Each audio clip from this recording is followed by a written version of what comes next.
subscribe dito Manny Vlog.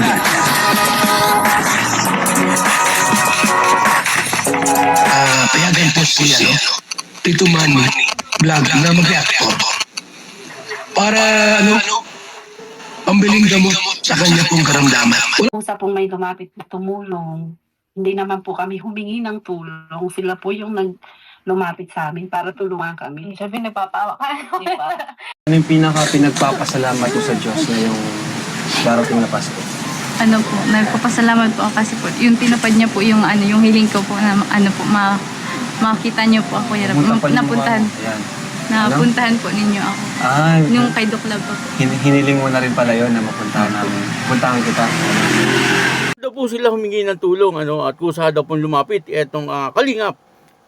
Siguro ang tinutukoy po nito ay si Mangi King. Kasi si Mangi King ang naka-scout dito at si Mangi King naman ay inilapit kay Kalingap Rab. Pero sa video po na napanood ko ay humiling po sila na sana ay mapuntahan po sila ng Kalingap. Panoorin po natin yung video at siyempre bibigyan po natin yan ng konting reaksyon. Pero bago po yan, ako muna po ay bumabati sa inyong lahat ng magandang umaga, magandang tanghali at magandang gabi sa inyong lahat mga kapatid. Saan man kayo ng panig ng mundo naroon ngayon, ay mag-iingat kayo palagi at pagpalain kayo ng ating Panginoon. Maraming salamat din po sa patuloy na tumatangkilik sa aking YouTube channel at nanonood sa aking video reaction. Patuloy lang po natin suportahan sila Kuya Bal Santos Matubang, Kalingap Rab, at Edna Vlog, Jack Tapia at yung mga kasamahan ko pong reactor sa Kalingap.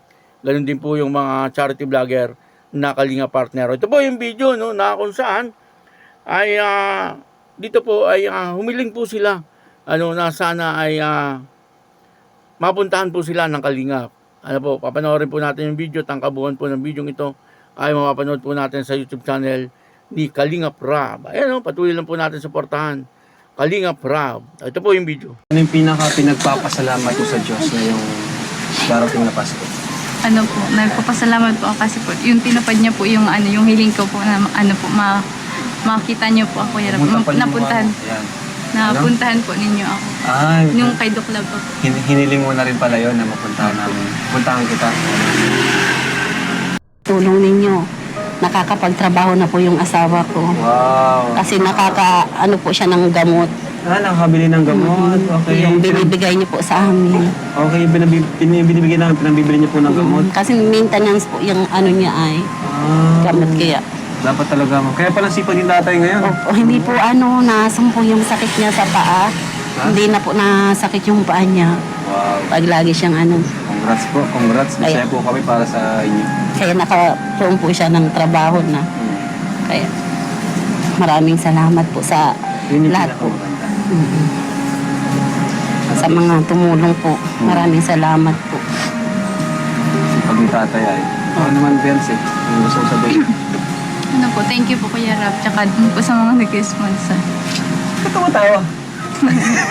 Huwag mo nga instinct na nakawala sa Sa mga nag-sponsor po, Tapos, sa iyo po Kuya Rab. ayan. Salamat po, tsaka sa mga nanonood po ng Kalingap. Yung mga vlogs niyo po. And ito pa, BNC, mula kay Sir Manding. Yan, hiwalay pa yan. Yan ay mula sa akin. Pati sa mga, yung pinigyan natin sa mga bata, Ito naman, mula kay Sir Manding, halagang 3,000 pesos. Salamat po Kuya Man. 1, 2, 3. Ayan, from Sir Manding. Thank you Ayun. po. Thank you po, Sir Man. Sir Mandy, thank you po. Sa malaking tulong na po ito sa amin. Mission accomplished. Mga kalingap, nakapaghatid tayo ngayon bago man lang magpasko. Salamat po. Ang biyaya sa ating mga beneficiaries. Thank you po, Sir Manding. Ayan, thank you rin po sa inyo, Nay. Thank you rin sa inyo, Beyonce. Thank you po Kuya Rab. At happy holidays and happy new year sa Happy inyo. New Year po. Sa inyo din po. Sa inyo pong lahat. Merry Sa mga Christmas. Ikaw, Beyonce, ano yung pinagpapasalamat ko sa Diyos ngayong darating na Pasko? Ano po, nagpapasalamat po ako kasi po, yung tinupad niya po yung yung hiling ko po na makita niyo po ako. Napuntahan. Napuntahan. Ayan. Napuntahan po ninyo ako. Yung kay Doc Love pa po. Hiniling mo na rin pala yun na mapuntahan namin. Puntahan kita. Tapos ngayon, tuloy-tuloy yung blessing sa inyo, ganun.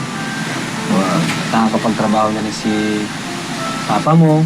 Gawa na nakakabili na sila ng gamot na binibigay po natin sa kanila. So, thank you po.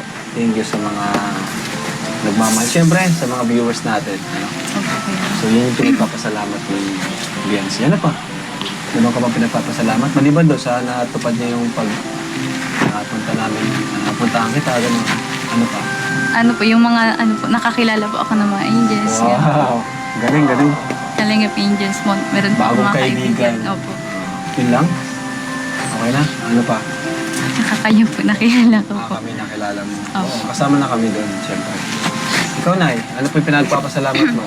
Lapit mo kay Nay. Papasalamat po ako sa lahat ng sumuporta po sa kay Biancy po, tsaka po sa mga tumulong po sa amin, sa iyo Kuya Rab, sa lahat po ng naitulong ninyo sa amin po. Laking tulong po ninyo yun sa amin. Kasi po talagang noon po ay sobrang hirap po ng buhay talaga namin.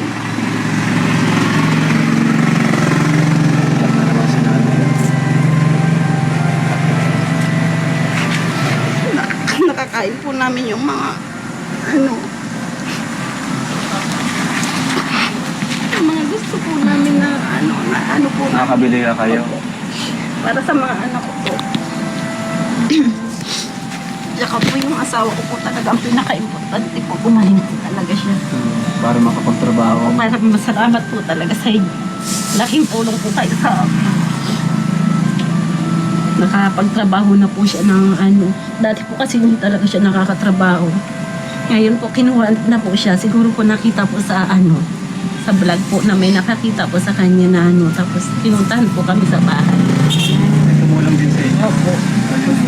Siya po ang kinuha po dito. Nakakatuwa naman. Opo. Grabe nakakatawa mga kalingap. Dahil sa atin, may tumulong din palang iba kina tatay. Which is, walang problema sa akin kung may gustong tumulong. Wala po. Di po natin pinagdadamot ang pagtulong. Kahit sino, welcome na welcome tumulong. Sa pamilya, kahit sino po. Basta naghihirap, tulungan po natin. Ano, Nay? So, yun lang po. At hindi na po namin kayo abalahin. Ito na rin po kami, Nay. God bless po sa inyo. Biancy, bye-bye. Na parang itinatanggi po dito ang Kalingap, ayon po doon sa pananalita ng ina ni Guapa. Po doon sa live ni Guapa. Na sabi niya ay hindi naman daw po sila humingi ng tulong, kusang lumapit daw po yung tutulong. Siyempre, ang tinutukoy po dito ay ang Kalingap. Iyan po ay hindi natin gawa-gawa lang, talagang narinig po natin at napanood po natin doon po sa live ni Guapa. At marami pong reactor na ang talagang nag-reaction po dito. Kasi hindi po nila matanggap na parang sa ngayon ay ibinabasura na lang nila ang Kalingap. Parang isinusuka na nila ang Kalingap. Yun po ang sa tingin ko, ito yung opinion ko po.